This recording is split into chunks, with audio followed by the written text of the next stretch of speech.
Depuis le milieu des années 50, je pratique les arts martiaux traditionnels japonais. Ceux-ci, associés à ma vie et à ma vie professionnelle, m'ont permis de construire une discipline que j'ai appelée Aikibudo. Celui-ci est cofondateur de la Fédération française d'Aikido, Aikibudo et associés. Sur le plan professionnel, en 1962, je suis rentré à l'École nationale de police de Paris. Très rapidement, en 1963, je fus nommé à la compagnie des moniteurs de la préfecture de police de Paris et c'est une expérience quand même très extraordinaire. Déjà, sur le terrain, le contact avec la vérité, le vrai monde, me changeait beaucoup de ce que je pouvais connaître sur la vie jusqu'alors. Et puis, la compagnie des moniteurs est une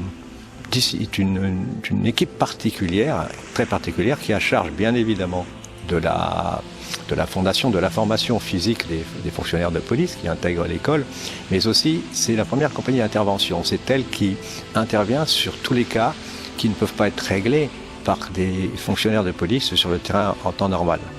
Donc nous avons des activités très spéciales telles que la brigade anti-commando de la BRI. Donc nous avons aussi eu des missions d'intervention en prise d'otage, en cas de prise d'otage, d'accompagnement d'avions en matière de sécurité, des choses comme ça qui nous mettent sur le terrain pour des choses qui ont permis de rendre très très pragmatique ma pratique et lui donner une certaine force dans son expression.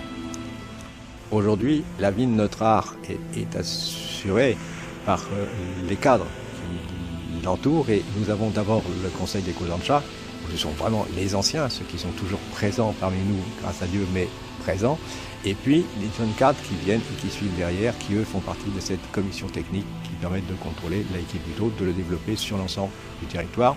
Et nous avons la même procédure sur le niveau international à travers la Fédération internationale d'Aikibudo.